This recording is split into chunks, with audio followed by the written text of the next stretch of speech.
오늘 말씀은 잠언서 9장 말씀입니다. 잠언서 9장 우리 1절부터 보도록 하겠습니다. 지혜가 그의 집을 짓고 일곱 기둥을 다듬고 짐승을 잡으며 포도주를 혼합하여 상을 갖추고 자기의 여종을 보내어 성중 높은 곳에서 불러 이르기를 어리석은 자는 이리로 돌이키라. 또 지혜 없는 자에게 이르기를 너는 와서 내 식물을 먹으며 내 혼합한 포도주를 마시고 어리석음을 버리고 생명을 얻으라. 명철의 길을 행하라 하느니라. 지금 지혜가 부르고 있습니다. 어떻게 부르냐? 지금 일곱 기둥을 다듬어서 집을 짓고 짐승도 잡고 잔치상을 벌인다는 거예요. 그래서 그 여종에게 자기 여종을 보내서 성중에 있는 사람들을 부르는 거예요. 어떤 사람들 어리석고 지혜가 없는 자들. 어리석고 지혜가 없는 것은 내 힘으로 살아가는 것이죠. 진리를 모르고 내 뜻대로 살아가는 자. 그들은 내가 내 뜻대로 살기 때문에 잘 살고 있는 줄 아는 거예요. 왜냐하면 인생은 항상 내가 기준이기 때문에 내가 생각하는 것이 가장 옳다라고 생각해요. 그래서 서로 내가 옳다고 생각하고 다투는 것처럼 내 생각대로 지금 살아가고 있기 때문에 나는 지금 잘 살고 있다고 생각하는 거죠. 그래서 어리석은 자, 진리가 아닌 이 지혜를 따르지 않는 하나님의 지혜가 없는 자들, 그래서 내 뜻대로 살아가는 자들이 어리석은 자고 좀 지혜가 없는 자이다. 그래서 내 식물을 먹고 그리고 이 잔치상에 참여해라. 그래서 어리석음을 버리면 이제 생명을 얻게 될 거야. 내 생각, 내 뜻, 내 방법, 내가 주인 되어 살아가는 그 삶이 이것을 세상은요 자아를 강화시키는 교육을 시켜요. 자아를 강화시켜요. 그래서 내가 이런 사람인데 나를 내가 피해 보지 않고 살아가는, 그래서 우리는 예수님을 믿고 자아를 깨트리는 거거든요. 그래서 내 뜻, 내 생각, 내 방법을 내려놓고 하나님이 주인이 되게 하는 하나님의 지혜로 사는 그런 삶을 우리는 사는 건데, 그런데 세상의 가치관과 가르침은 나를 강화시켜요. 그래서 상담을 받고 그러고 이제 치료가 되었어요. 그랬는데 그래서 "어떻게 좋아지셨어요?" 그랬더니 "그래서 이혼했어요. 이제 더 이상 내가 참고 살 이유가 없어요. 옛날에는 내가 너무 자존감이 낮았는데 그렇게 살 필요가 없다는 걸 이제 알게 되었어요." 그러니까 치료를 받으면 우리는 내 안에 주님을 모시기 위해서 양육도 받고 내 안에 더러운 것들을 찾아내고 씻는데 세상은 자아를 강화시켜요. 그래서 이 아이에게 많은 것을 가르치면서 내 혼자 스스로 살 수 있도록 뭔가를 가르치는 거죠. 그러니까 세상의 가르침과 하나님의 가르침은 완전히 반대인 거예요. 세상은 높아지라 그러는데 하나님은 자꾸 낮아지라 말씀하시고 "그럼 내가 너를 높여 줄게." 그런데 이 세상이 다 높은 데를 향해서 가는데 낮아지고 가는 것은 십자가 지는 거잖아요. 더 낮아지고 낮아지고 섬기는 자리에 가는 것이기 때문에 이것은 쉽지가 않아요. 하나님의 지혜가 있는 자가 이 진리 안에서 하나님의 은혜 안에 살게 됩니다. 그때 영원한 생명을 얻게 되는 거죠. 그게 명철의 길이란 걸 알지 못하는 것입니다. 그래서 다니엘이 높아지고자 하지 않았잖아요. 왕궁에 발탁됐다는 거는 어마어마한 출세의 길인데 거기서 높아지고자 하지 않고 세상 사람들 보기에는 어리석어 보이죠. 오히려 낮은 자리로 내려가려고 하는 거예요. 그냥 진리 안으로 가려고 하고요. 내 의지를 내려놓고 오직 하나님의 말씀 안에 거하는 것입니다. 그때 하나님께서 하나님이 높여주시는 이 약속의 말씀처럼 그래서 빛을 발하게 하시는 거예요. 세상에 빛을 발하게 하시는, 민족을 구원하게 하는 그 자리에 세우십니다. 이게 생명이고 이게 지혜의 삶인데, 그런데 그 순간은 망할 것 같고 손해 볼 것 같고 그렇게 결단하는 게 쉽지 않아요. 그래서 지혜가 있어야 되니까 하나님의 지혜가, 여기서 하나님의 지혜가 초청을 합니다. 우리 주님이 하나님의 지혜가 그리스도가 하나님의 지혜다라고 우리가 고린도전서에서 은혜를 받았습니다. 고린도전서 1장에 말씀하셨죠. 그리스도는 하나님의 지혜이다.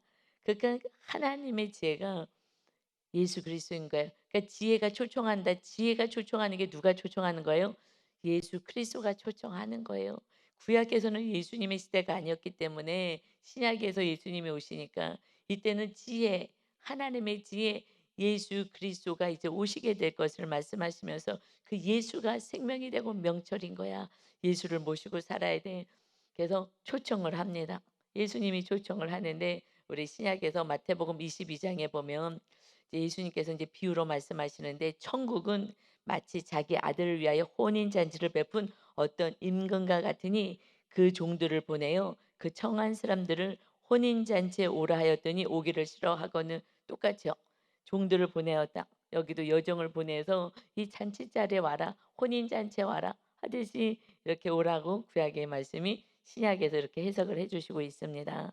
그래서 "와라. 혼인 잔치에 참여하라." 그랬는데 오질 않는 거예요. 그 종들을 보내요. 그 청한 사람들을 혼인 잔치에 오라 하였더니 오기를 싫어하거늘 어리석고 미련한 자들, 지혜 없는 자들인 거죠. 그래서 다시 종들을 보내매 이르되 청한 사람들에게 이르기를 내가 오찬을 준비하되 나의 소와 살찐 짐승을 자고 모든 것을 갖추었으니 혼인 잔치에 오소서 하라 하였더니 그들이 돌아보지 않고 그의 귀를 기울이지 않고 한 사람은 자기 밭으로 갔어요. 한 사람은 자기 사업을 하러 갔다.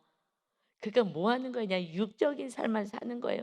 그냥 돈 버는 삶에만 바쁘고요. 그냥 자기 밭에 가서 일하러 가고 자기 사업하는 데 가서 사업하는 데로 가고 그저 이 육을 위해서 살아가는 그 삶을 지금 살기 위해서 듣지 않는다는 거예요. 그냥 이 육적인 목숨 또 이 땅에서 무엇을 먹을까, 무엇을 입을까, 무엇을 마실까 하는 그 삶을 사는데 거기에만 집중하고 살아간다는 거예요. 혼인잔치의 부르심에 참여를 하지 않는다는 것입니다. 그래서 청함을 받은 자는 많되 택함을 입은 자는 적으니라. 예수 그리스도를 믿고 초청에 참여하여서 정말 세상보다 주님을 더 사랑하는 거, 세상의 자랑은 그냥 다 사라지고 사라지는 것이다 했는데 그 세상의 자랑을 위해서 살아가는 인생들은 결국 어리석고 미련한 자들이다 하고 말씀하십니다. 그래서 우리는 정말 생명, 영원한 생명을 위해서 오신 혼인잔치에 참여하라고 하신 예수님, 그 예수님을 믿고 우리가 살아갈 때 그 명철을 가지고 분별력을 가지고 바른 선택을 하면서 주의 성령의 인도함을 받게 되는 것입니다. 아멘. 그래서 그 자리에 여러분이 다 참여하여서 이렇게 또 예배 자리에 항상 오는 것이죠. 정말 지혜롭고 하나님의 그 지혜가 충만하여서 제 하나님의 소원 들으지만 제 소원도 우리 성도님들이 정말 세상에 빛이 되어서 지금은 비록 낮은 자리에서 섬긴다 하더라도 하나님이 때가 되었을 때 그를 찬란하게 빛나게 하는 그 자리 또 영원한 천국 갔을 때에 우리 성도님들이 저렇게 맨 앞에서 그냥 반짝반짝반짝반짝 빛나는 면류관을 쓰고 주님이 기쁨이 된다면 아 이게 얼마나 좋을까. 예. 할렐루야. 정말 아멘입니다. 저도 여러분도 정말 주님을 모시고 혼인잔치에 참여할 수 있는 참된 지혜를 가지는 빛의 자녀들이 다 되시기를 예수 그리스도의 이름으로 축원합니다. 아멘. 그래서 이것을 거부하는 자들은요. 거만한 자예요. 교만한 자예요. 나는 이미 충분히 나 혼자 살 수 있어. 내 힘으로 살 수 있어. 하는 게 교만한 자, 거만한 자 아니겠습니까? 그래서 7 절에요. 거만한 자를 징계하는 자는 그러니까 거만한 자 그들에게 이렇게 이제 책망을 하고 징계하는 자는 도리어 능욕을 받고 악인을 책망하는 자는 도리어 흠이 잡히느니라. 지금 '나 잘 살고 있어. 나도 예수님 잘 믿어.' 이게 망상이거든요. 주님 앞에 와서 주님을 온전히 모시고 주님이 주인 되는 삶을 살고 순종의 삶을 살지 않으면서 '나도 잘 믿고 있어. 환경이 어쩔 수 없어서 지금 돈 벌러 갈 뿐이지. 지금 사업하러 가고 밥 갈러 가고 할 뿐이지.' 그런데 그들은 혼인잔치에 참여하지 못한다고 예수님이 분명히 말씀하셨잖아요. 그런데 "나는 다 예수님 믿어." 하면서 나는 예수님을 아는 것을 믿는다고 착각하면서 그리고 듣질 않는 거예요. 그런데 어저께 누군가가 "말을 아무리 해도 안 듣는데 그럼 어떻게 해야 돼요?"라고 물어봐요. 지금은 어저께 바로 말씀을 드렸는데 오늘 7 절에 나오네요. "내가 지금 그런데 잘 믿고 있다고 생각해요. 믿음이 좋다고 생각해요. 어떻게 하면 좋죠?" 라고 물어보는 거예요. "이럴 때는 어떻게 지도를 해야 되겠습니까?" 하고 저한테 이제 물어보기에 "이럴 때는 아무리 얘기해도 안 들어. 그리고 훈계 말을 하면 시험 든다 그래. 그래서 그때는 어떻게 방법이 없어. 그럼 어떻게 해요? 그럼 놔둬요? 아니, 기도하는 거야. 중보기도하고 그다음에 그냥 왜냐면 믿음이 없다는 것은 애기 믿음이잖아. 애기 믿음. 애기들은 그냥 달래고 얼레고 해 줘야 되잖아요. 그러니 지금은 위로해 주고 달래 주고 그렇게 할 수밖에 없어. 그렇지 않으면 오히려 시험 들었다 그러고 더 멀리 가. 더 세상을 빠져가고 하니 지금은 중보기도하고 중보기도만 한다고 되지 않아. 그냥 사랑하는 것을 알려주기 위해서 그냥 돌보고 그냥 위로하고 이것을 끊임없이 십자가 지는 거죠. 낮아지면서 그걸 해 줘야 돼. 그렇지 않으면 오히려 큰 소리 치고 "내가 알아서 믿으니까 연락도 하지 말라 그래." 그러니까 그렇게 하지 말고 그냥 계속 사랑 주고 그러면 되는 거예요. 그렇지. 하나님이 그 영혼을 구원하시겠다고 하시면 그러면 하나님이 사건을 보내실 거야, 사건을. 그러면 그때 하나님을 찾게 되지. 그전에는 안 돼. 오히려 더 욕을 하고 "나도 너만큼 믿음 있다."라고 할 거야. 절대 듣지 않을 거야. 왜? 이미 나는 잘 믿고 있다고 혼자 지금 사업하러 가고 뭐하러 하고 나는 돌아다니지만 그래도 "나는 하나님 믿어. 너만큼 믿어."라는 거만한 자가 있는 거예요. 거만한 자가. 그 자들에게는 지금 뭐예요? 8 절에 거만한 자를 책망하지 말라고 하시잖아요. 안 듣는 거예요, 안 듣는 거예요. 이게 너무 안타까워요. 그래서 얘기하다가 저도 입을 다물고 그냥 기도하고 그리고 그냥 우쭈쭈 해 주는 거예요. 우쭈쭈, 우쭈쭈. 아직은 애기들이니까 영적으로는 애기인 거거든요. 거만한 자들, 교만한 자들은 영적으로는 뭐 믿음 있는 것 같아도 그렇지 않고요. 믿음이 애기 믿음이고 그래서 아직은 어린 믿음이기 때문에 이렇게 섬기고 오히려 더 섬겨 주고 이렇게 하는 거죠. 그래서 "거만한 자를 책망하지 말라." 이렇게 말씀하셔요. "그가 너를 미워할까 두려우니라." 미워해. 그래서 더 가까이 하지 않고 전화해도 받지도 않고 이렇게 문자에도 답하지 않고 막 하게 되는 거예요. 오히려 더 이렇게 그를 위해서 얘기하면 그런데 가족은 놔둘 수가 없잖아요. 너무 사랑하니까 이러지 말라고 저러지 말라고 그래서 막 원수가 되는 거예요 사실은. 그래서 가족끼리 막 싸우잖아요. 이웃은 어떻게 한다 하더라도 가족은 너무 사랑하니까 놔둘 수가 없으니까 막 이렇게 하라고 막 화도 내면서 막 얘기를 하잖아요. 그래서 더 멀어져서 원수가 되는 거야 가족은. 그래서 "가족이 다 원수다."라고 얘기하시는 것이지 그러니까 내 힘으로는 구원은 안 되는 것 같아요. 구원의 문제는 뭐 다른 문제도 다 안 돼요. 그런데 자기가 옳다고 생각하니까 자기가 주인으로 살아가기 때문에 안 들어요. 그래서 어떤 사건이 올 때 고난의 사건이 올 때 그때 그래도 말씀을 들어 놓는다면 고난이 사건이 이렇게 오게 됩니다. 그래서 어떤 옛날에 그 유명하게 간증하고 다니시는 그분이 그 어머니가 권사님인데 믿음이 좋으셨던 것 같아요. 이렇게 얘기를 하셨대요. "너 맞으면서 천국 갈래? 복 받으면서 천국 갈래? 말씀대로 살라고." 그래서 자녀에게 그렇게 말씀을 하셨대요. 그러니까 그 어머니도 권사님도 아는 거예요. 하나님이 계속해서 징계를 줄 수밖에 없어요. 몰아가는 거죠. 몰아가는 거죠. 하나님께로. 그래도 하나님께 매를 맞고라도 정말 혼인잔치에 참여할 수만 있다면 그러면 그래도 감사하죠. 천국 가는 거니까. 그런데 끝까지 교만해서 말을 안 듣는 거만한 자가 가장 미련한 자고 가장 어리석은 자고 지혜가 없어. 하나님의 지혜가. 그래서 그게 하나님이 다 축복하시겠다는데도 내 힘으로 살아보겠다고 그냥 하나님을 사랑하고 의지하고 가면은 하나님이 주인 돼서 그 삶을 다 이끌어 가시겠다고 하는데 그런데 말을 안 듣잖아요. 그러니까 믿음이 없는 거죠. 그러니 어떻게 할 수가 없어요. 그래서 그렇게 정말 책망하며 부모를 정말 미워하더라도 "그가 너를 미워해." 그래서 부모님이요 막 자녀들 교회 나오라 그러고 막 예수님 믿자고 하면은요 미워하잖아요. 전화도 하지 말라 그러고 자녀도 그래요, 자녀도. 그런데 그것을 감당하면서 그래도 하는 거예요. 그래도 하는 거예요. 어저께 언니하고 월요일 날이라서 인제 신방 전화 쭉 하잖아요. 그래서 인제 친정 언니한테도 전화를 했어요. 전화가 안 와. 왜요? 자꾸 예수님 얘기하면 신기하게 영이 영적으로 이렇게 멀리하는 것 같아요, 멀리.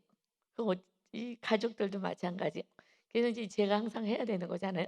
그래서 했더니 잘 지내고 있다고. 그래서 나도 잘 지내고 있다고. 근데 지금 교회 어떻게 지금 어떻게 잘 다니고 있지? 했더니 아 이게 코로나가 오고 나서 그냥 교회 가는 게 이렇게 힘드냐? 그냥 집에서 자꾸 예배 드리게 된다. 그래서 "그래 이게 습관이란 게 무서워. 근데 이제 결단해야 돼. 언니 혼인 잔치에 참여해야 되잖아. 언니 결단해야 돼." 그러고 막 제가 막 간증을 막 한참을 했어요. 정말 1시간을 하면서 하나님의 역사하심을 막 간증을 했어요. 그래서 "이제 결단해. 이제 결단할 때 됐잖아. 빨리 결단하자. 그래서 우리 둘이서 힘을 합쳐서 오빠네 가정을 온전히 구원해야 되잖아." 그랬더니 "그래 알았어." 너무 딴 데 같으면 그냥 틱틱거리셨는데 그래도 이렇게 말을 이렇게 다 들으면서 "그래 알았어. 이제 결단해야지." 그러니까 이게 코로나 오고 나서는 그냥 집에서 드리는 것도 늘 드려왔으니까 지금 뭐 몇 년 한 2-3년 그랬기 때문에 이게 몸에 배어서 그냥 편해진 거예요. 하여튼 이 몸을 편하게 마귀는 하여튼 몸을 위해서 살게 만드는 거야. 편하니까 "어차피 나는 예배드려." 그래서 "그거는 온전하지 않잖아." 했더니 가만히 있더라고요. 본인은 온전한 믿음이라고 생각하니까 그냥 드리는 거죠. 아니 뭐 교회 가든지 뭐 여기서 집에서 드리든지 뭐 드리는 거 똑같지라고 마귀가 속이는 거죠. 근데 그거는 집에서 드리는 거는 예배가 아니야. 그래서 "교회 와서 예배해야 돼. 언니 결단해." "그 알았어. 내가 결단할게." 하고 또 기쁘게 얘기를 하더라고요. 그래서 얼마나 감사하던지. 그래도 나를 알아들을 때는 이렇게 "지혜 있는 자를 책망하라. 그가 너를 사랑하리라." 근데 참 이게 안타까운 것 같아요. 정말 지혜 있는 자들은 그러니까 그래도 하나님을 사랑하고 그런 사람들은 점점 성장이 돼요. 정말 성장이 되고 너무 기쁜데 그렇지 않은 자들은 점점 미련한 길, 사망의 길을 걸어가는 거예요. 그러니 지금 사망의 길을 걸어가는 자들에게 얼마나 얘기하고 싶으냐고요. 그러는데 내가 다 알아서 한다고. 나도 믿음 있다고. 나도 안다고. 이러면서 뭐 안 들으니까 그냥 사랑만 주는 거예요. 그냥 사랑만 주고 관심만 주고 중보기도만 하죠. 왜냐면 아직 안 들으니까. 그때는 싸움이 되고 논쟁이 되고 다툼이 되기 때문에 어떻게 할 수가 없어요. 그래서 지혜 있는 자를 책망하라는 거예요. 지혜 있는 자들은요 겉면에도요 그냥 다 말드는 거예요. 그가 너를 사랑해. 왜요? 그 책망을 통해서 더 주님께로 다가가기 때문에 그러니 고마워하거든요. 그들은 고마워해요. 그래서 제가 전에 양육하면서 지금도 사실 약간 미안한 마음이 있어요. 양육하는데 정말 리더인데 그 한 부분만 조금 개발을 하면은 그러면은 반대 성향 개발 한 부분을 하면은 정말, 정말 이렇게 많이 좀 이렇게 리더로서의 어떤 역량을 갖출 것 같은 거예요. 그래서 너무 간절해 가지고서는 이렇게 사람이 있는 데서 이렇게 겉면을 하게 돼서 근데 상처받았을까 봐. 보통은요 상처받아요. 일단은 직면시키면 마음이 상하거든요. 근데 제가 좀 살살하는데 그런데 전도사님들은 조금 이렇게 기도를 하루 종일 하니까 좀 믿음들이 좋기 때문에 바로바로 딱딱 직면해서 빨리빨리 성장이 된 거예요. 그래서 이 리더도 정말 하나님을 사랑하기 때문에 딱 직면했는데 '아 상처가 되겠다.' 근데 너무 미안해서 이렇게 저녁 때 가서 전화도 해 주고 그랬지만 마귀가 있으니까 마귀가 있어서 시험을 들게 하려면 될 수가 있거든요. 그러는데 그래도 정말 거의 99%는 시험 들었을 건데 이분은 시험이 안 들었어요. 그래서 '역시 틀리구나.'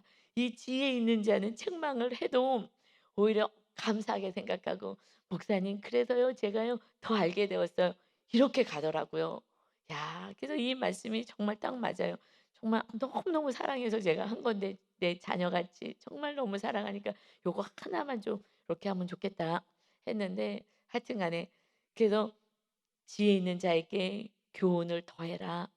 그러면은 이 지혜자들은요 권면을 받는 거예요. 그래서 나의 부족한 것을 알려줬을 때 그럴 때 그것을 위해서 더 기도하고 나갈 수가 있습니다. 그러니 그가 더욱 지혜로워질 것이요 의로운 사람을 가르치라 그의 학식이 더하리라.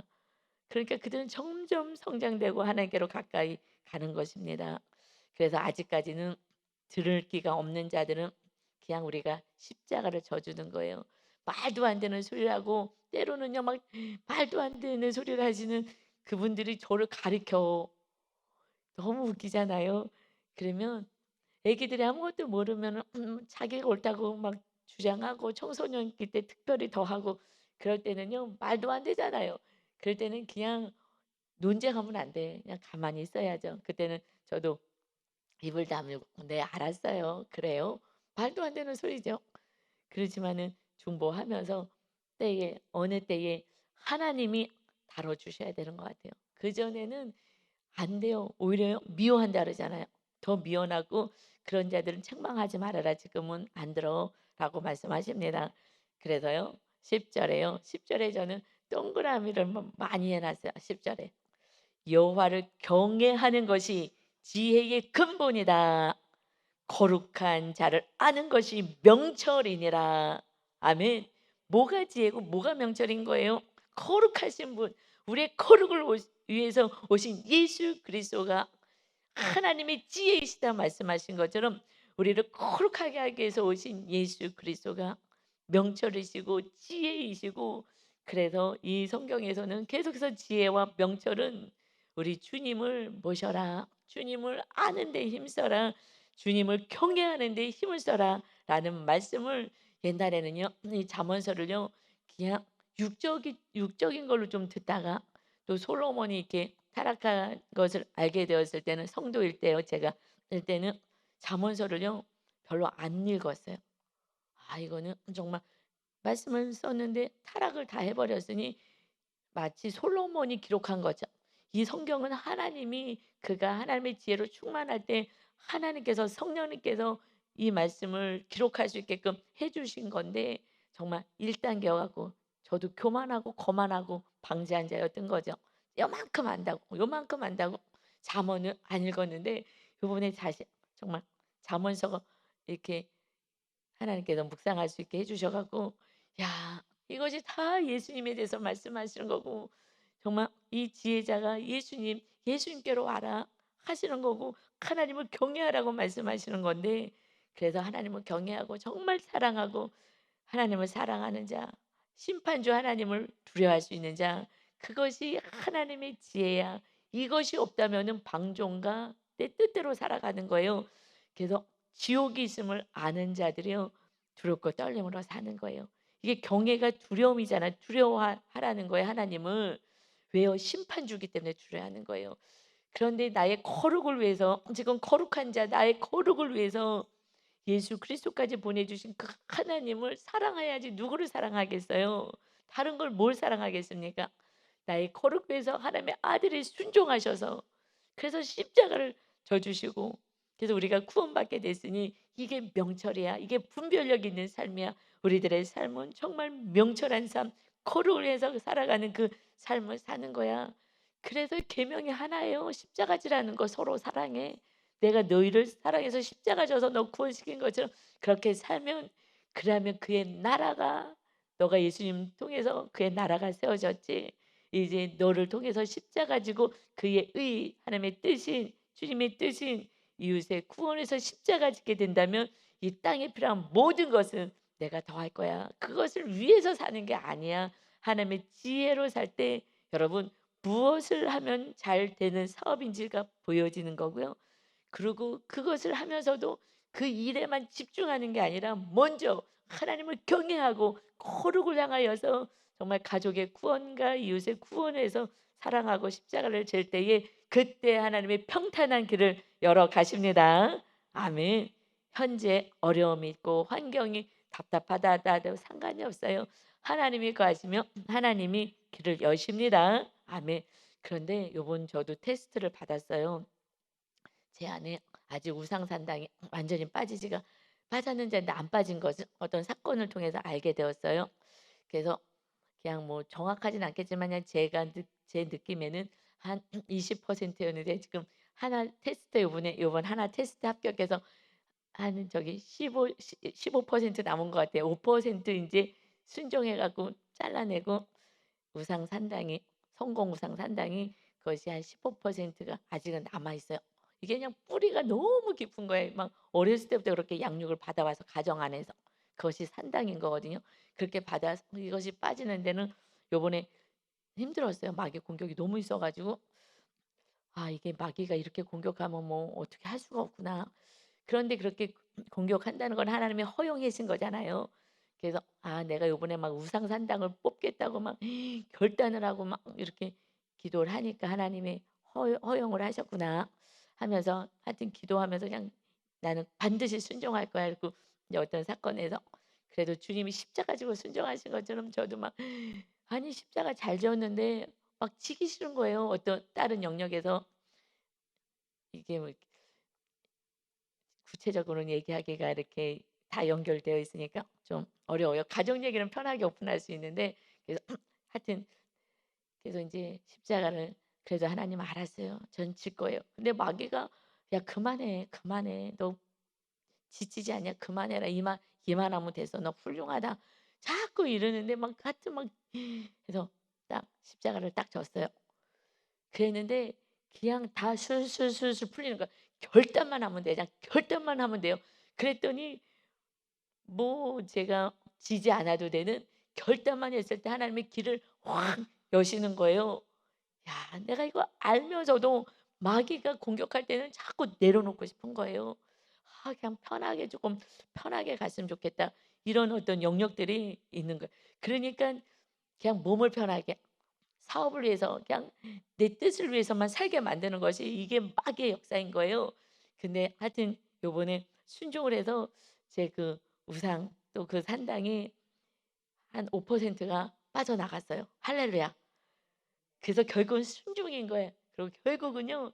그냥 말씀 안에 갇혀서 그냥 십자가 지고 몸이 피곤하든지 뭐가 어떻게 됐든지 간에 근데 그렇게 못하게 인제 마귀가 하니까 성령님 할 수 있는 힘을 주시는데 내가 더 깊은 데로 내가 확 잘라 나가야 되는 상황에서는요. 마귀가 그냥 달라붙어서 못하게 하더라고요. 그런데 하여튼 그냥 아주 기도하면서 그래서 오전 기도 2 시간이요. 저를 살렸어요. "나는 야곱처럼 될 거야. 이스라엘로 변할 거야. 내 힘으로 살았던 그 삶에서 나는 이제 이스라엘이 될 거야." 하고 정말 오전에 2 시간은요 그것만 위해서 기도해요. 그것만 해서 제가 빨리 더 성령에 충만돼야지 더 빛을 발할 수가 있으니까 성도님들에게 하나님의 살아계심을 보여줄 수 있기 때문에 구원이 더 가까이 오기 때문에 그 일만 하는 거예요. 제가 성령님 모시는 거 그러면 성령님이 다 아실 거니까. 내 안에서 주님의 빛이 비춰져서 하나님이 살아계시구나. 내가 설교하면 이 말씀이 심령에 훅훅 심겨지게 하시고 그래서 그냥 내가 죽는 일에 힘쓰는데 하여튼 요번에 아우 많이 힘들었어요. 막 짐 빠졌는데 그런데 최후 승리했습니다. 아멘. 그런데 아직 한 10% 남아서 마귀의 공격을 계속 받을 거 있으니까 내 안에 아직 죄된 것이 있기 때문에 그걸 빼내기 때문에 마귀 공격을 받는 거예요. 이게 다 빠져나가면은 그런 공격이 없겠으나 그래도 인간이 완전할 수가 있겠어요. 또 세상이 들어오고 계속 하는 거죠. 그러니 천국 갈 때까지 그냥 주님만 부여잡고 주님 잔치에 참여하는 주님 잔치에 참여하는 게 뭐예요? 지금 주님 잔치 예수님이 오실 때는 완전히 진짜 잔치가 벌어지지만 주님 잔치는 예배인 것입니다. 예배인 거예요. 이게 잔치상을요. "내 음식을 먹으라." 음식이 뭐예요? 말씀이잖아요 우리는. 하나님의 말씀이 음식이잖아요. 잔치상 예배에 그냥 참석하는 잔치에 참여하는 자가요. 날마다 기쁨을 누리고 영적으로 충만해지고 살찌게 되는 거예요. 영적으로 건강해지는 거예요. 살찌는 게 아니라 건강한 그 하나님의 자녀가 되는 것입니다. 결국 하나님을 경외하고 하나님을 사랑하는 증표가 뭐예요? 예배인 것입니다. 그렇지 않고 다른 걸 하고 있다고요? 마음으로 하고 있다고요? 아닌 거예요. 예배인 거예요. 아멘. 우리는 정말 예배자가 또 삶의 예배에서도 승리하시기 바랍니다. 아멘. 그래서요 11 절에 "나 지혜로 말미암아 내 날이 많아질 것이요 내 생명의 해가 내게 더하리라." 장수하시는 거예요. 장수 건강하게. 그래서 다니엘이요 인제 90이 됐는데도요 그런데도 하나님이 안 데려가셔요. 왜요? 제가 고랬을 때 완전히 이 백성들이 고레스 원년까지 있었다 그래요. 고레스 때까지 있거든요. 이 고레스 때에 귀환시켜요. 그러니까 포로 이 하나님의 백성들에게 빛을 해처럼 하나님의 살아가신 것을 빛처럼 비춰주기 위해서. 그래서 그를 그 시대는 일찍 죽어요. 일찍 죽는 시대였어요. 그러는데도 그때도 그냥 나이가 들어도 빛을 발하는 거예요. 이 백성들에게 하나님 살아계심을 보여주는 것입니다. 그러니 그래서 장수하는 거예요. 그들 귀환할 때까지 하나님의 백성들이 하나님의 나라에 올 때까지 그 고난이잖아요. 나라 뺏기고 커서 고생하는데 하나님이 정말 안 계신 것 같아. 그런데 다니엘을 보면 하나님이 살아계시지. 이렇게 되는 것이 이것이 진짜 전도이고 이것이 하나님이 우리를 먼저 선택한 축복의 통로라는 것이 그런 의미인 줄 믿습니다. 아멘. 그래서 생명이 길어질 거야. 빨리 데려갈 수가 없어요. 믿음 약한 자들 너무 많으니. 그래서 12절입니다. 너가 만일 지혜로우면 그 지혜가 내게 유익할 것이나 내가 만일 거만하면 너 홀로 해를 당하리라. 결국 고통 속에서 살아가요. 수고하고 무거운 짐은 지금은 저도 기도 제목이 많이 있지만 사실은 훨씬 피곤하게 살아요. 전에 아이들 돌보는 일도 정말 충성을 하는 그 성향이 있어 가지고 그래서 그때도 정말 죽기 위해서 사역하는 것 같다고 했어요. 새벽부터 밤늦게까지 아이들 돌보는 일도 정말 생명을 다했던 것 같아요. 그런데 그때보다 지금도 뭐 바쁘고 시간 없고 하기는 하지만 그때보다 지금이 더 바빠요, 사실. 우리가 3시 반에 일어나서 그래서 집에 가면은 9시 반이잖아요. 정말 하루 종일 교회에 있으면서 바쁜 거예요. 그런데 그때는 아이들 돌볼 그때는 내 힘이 더 많이 들어갔어요. 주님도 계시지만 내가 더 열심히 했어요. 주님 지금 그때는 몰랐지만 "주님 가만히 계세요. 제가 좀 열심히 좀 할 테니까 가만히 계세요." 그때는 내가 열심히 하고 너무너무 지쳐 있었어요. 때때로는 짜증도 나고 막 화도 나고 그랬는데 지금은 인제 옛날에는 8대 2가 내가 8 이었다면 지금은 주님이 8이 되셨고 제가 한 이 정도 있기 때문에 훨씬 편안하고 훨씬 행복하고 훨씬 자유로워요. 그냥 그러고 막 모든 사람이 사랑스럽고 그러니 완전히 주님으로 완전히 제가 장악을 당한다면 하나님의 그 사랑으로 완전히 충만해지고 성령의 능력으로 하나님의 지혜로 충만하다면 그러면 상처를 덜 줄 거라고요. 그러죠? 제가 말하는 것에 상처받지 않고 저는 사랑한다고 얘기했지만 상처 줄 수도 있으니까 내 안에 아직 온전하지 않기 때문에 그러니 하여튼 제가 죽기만 한다면 내 자아가 빨리 깨어지고 내 안에 완전히 사도 바울처럼 오직 내 안에 오직 예수 그리스도께서 사신다. 이것이 하여튼 제 목표인 거예요. 제 이 사역의 목표예요. 저만 죽으면 그다음에는 성도님들을 하나님이 살려내실 것을 저는 믿습니다. 아멘. 제가 하는 게 아니기 때문에. 그런데 미련한 여인이 떠들며 어리석어서 아무것도 알지 못하고 자기 집 문에 앉으며 성읍 높은 곳에 있는 자리에 앉아서 그 높은 곳에 앉기를 원해요. 그리고 자기의 길을 바로 가는 행인들을 불러요. 그래서 어리석은 자는 이리로 돌이키라. 또 지혜 없는 자에게 이르기를 지금 불러요. 똑같아. 지혜. 주님도 부르시지만은 이 세상 사람들을 불러대는 거예요. 미련한 여인이 막 떠들면서 막 이리 오라고 이리 오라고 하는데 무엇을 얘기하느냐. 정말 기가 막히죠. 17절에 도둑질한 물이 달고 몰래 먹는 떡이 맛이다. 하고 악을 행하게 하는 거예요. 도둑질하고 이거 갖고 몰래 먹는 거야. 너를 해하게 하면서 내가 이익을 갖고 살게 해. 이것이 뭐예요? 이것이 세상 사람들이 그렇게 하잖아요. 자녀를 누가 한 대 때렸어요? 그러면요 그 아이는요 학교에서 퇴출시켜야 되는 거예요. 이건 말도 안 되는 그러한 지금 세상이잖아요. 그렇게 그리고 교회를 다니는 거예요. 그리고 내가 똑똑하다고 생각해. 그리고 내가 내 아이를 지킨다고 생각해요. 정말 어리석기 짝이 없는 거잖아요. 오직 그 어리석은 자는 죽은 자들이 거기 있는 것과 그리고 그 객들이 수올 깊은 곳에 있는 것을 알지 못하느니라. 이 어리석은 자를 초청해요. "야 이리 와. 이거 지금 도둑질한 물이 달잖아. 몰래 먹는 것이 맛이 있어. 이렇게 살아봐." 이렇게 했을 때 그곳이 정말 이 어리석은 자들은 그것이 죽음의 길, 수월 죽음으로 무덤으로 내려가는 것인지도 모르고 죽은 자들이 지금 거기 있는 것도 모르고 정말 감옥 안에 갇혀 마귀의 감옥 안에 갇혀서 살고 있는지도 모른다는 거예요. 마귀의 감옥이 뭐예요? 사실은 환경이 아니라요. 마음인 거예요. 마음이 천국을 세우러 오셨는데 마음이 늘 요즘은요. 애부터 시작해서 어른까지요. 다 마음이 괴로운 거예요. 마음이 괴로워서 감옥 안에 갇혀 있는 거예요. 그래 갖고 어떻게 할 수가 없다고. 여러분, 공황장애라는 게 이게 아주 몹쓸 놈이더라고요. 어저께도 한 분이랑 또 통화했는데 전화가 왔어요. 살려달라고 목사님 살려주세요. 왜 그러냐고. 숨이 안 쉬어진다고. 그런데 이제 지금 그러면서 근데 지금 병원에 있기 때문에 그래서 막 기도를 해 주면서 심장이 막 뛴다는 건데 목소리가 막 이래요. 심장이 막 빨리 뛴다고. 지금 죽을 것 같다고. 목사님 살려 달라고. 그래서 전화를 하면서 "심장 천천히 뛰어라." 그래서 말을 천천히 하면서 "심장은 천천히 뛰어라. 심장 천천히 뛰어라." 하면서 이렇게 차분하게 계속 이렇게 해 주면서 인제 기도해 주고 근데 그리고 인제 거기서는 도움을 받을 수 있는 그 장소이니까 그래서 이제 "끊으면 도와주실 거야. 그래서 걱정하지 마." 그러고서는 인제 저녁 때 다시 인제 통화를 했어요.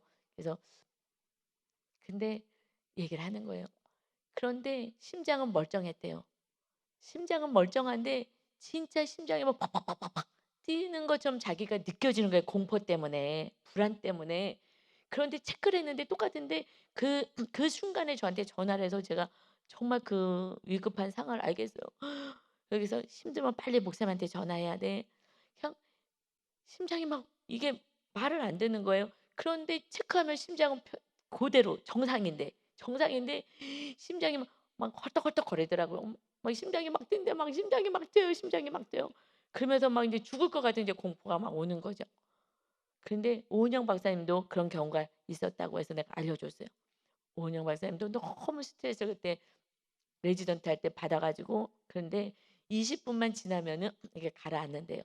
그래서 거기 같이 공부하는 그 동료들이 "20 분만 참아." 그런데요 그건 지식을 아니까 참을 수 있죠. 정말 당장 죽을 것 같은 거예요 숨이 막혀서. 어떻게 참아요? 참기가 어렵죠. 그러니 이게 정말 멀쩡한데 이게 마음이 고통스럽고 막 이 어마어마한 스트레스가 있으니까 이것이 나를 정말 숨통을 조이는 거예요. 이게 다 지옥을 향해서 가는 것 같은 너무 안타까워요. 아우 너무 안타까워요. 여러분 정말 부모님들이 잘 신앙생활해서 자녀를 사랑만 주면 돼요. 사랑을 그냥 인간적인 사랑 주지 말고 내가 하고 싶다는 대로 해 주는 거 말고 안 되는 것도 쪼끔씩 이렇게 지도하면서 주님의 사랑이 들어가야 될 줄 믿습니다. 주님의 사랑이 치료가 되죠. 인간의 사랑은요 치료되지 않아요. 진짜 온전한 사랑으로 주님의 사랑 내 안에 주님의 사랑으로 가득해야지 그 사랑이 들어갑니다. 그래서 여러분 이제 우리는 어떻게 살아요? 주님으로. 주님의 지혜로 사는 거예요. 주님 딸마다 이 잔치자리에 나와서 예배하여서 하나님을 찬양하고 하나님이 주신 이 말씀, 이 잔치의 말씀을 잘 받아 먹어서 영의 사람, 성령의 사람이 다 되시기를 예수 그리스도의 이름으로 축원합니다. 아멘.